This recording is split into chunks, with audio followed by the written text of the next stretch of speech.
Maligayang pagbabalik sa Rai Movie Recaps. Narito na naman po tayo para sa isa na namang magandang palabas na pinamagatang Dakito na napalabas noong 2016. Kaya't ano pa ang ating hinihintay? Sit back, enjoy and relax, love you. Ang babaeng ito na nagngangalang Ana ay tumatakas sa monastery ng nakayapak at nakasuot lamang ng pantulog. Panay ang tingin niya sa likod na parang may humahabol sa kanya. Samantala, si Gia ay nagsusuot ng patong-patong at maingat na gumagalaw sa kanyang bahay habang iniiwasan ang pagbabantay. Mga kamera pagsapit ng gabi, si Ana ay natitisid sa isang istasyon ng metro, dalawang lalaki sa isang stakeout spot sa kanya at ang isa ay nagsimulang sumunod.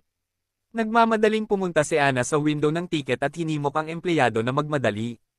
Habang nasa kamay ang kanyang tiket, tumakbo siya sa gate at nabangga si Gia. Humingi siya ng tawad sa Korean at tinanong niya kung okay lang siya. Nakahinga ng maluwag sa narinig niyang wika. Humihingi siya ng tulong sa kanya. Sinubukan siya ni Gia, ngunit nakiusap siya na iligtas siya mula sa lalaking humahabol sa kanya. Nagtago si Ana sa likod ng isang haligi. Ngunit narinig ng lalaking sumusunod sa kanya ang paghinga niya at tinawag siya. Tumanggi siyang sumama sa kanya, kaya hinawakan siya nito habang sinusubukan niyang makatakas.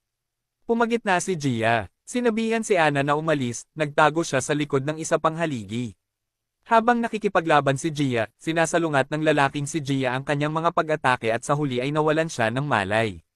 Sa pamamagitan ng pagsukal sa kanya, paghahanap sa mga bulsa ng lalaki, napagtanto ni Gia na sinalakay lamang niya ang isang pulis.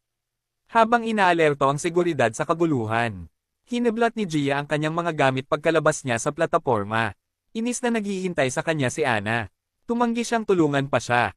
Sa kabila ng mga pakiusap niya, binanggit niya ang kanyang makapangyarihang ama na nangangako ng gantimpala kung dadalhin siya nito sa Madrid. Si Gia ay hindi interesado ngunit saglit na sumang-ayon bago sabihin sa kanya na umalis sa paglapit ng kanyang opisyal.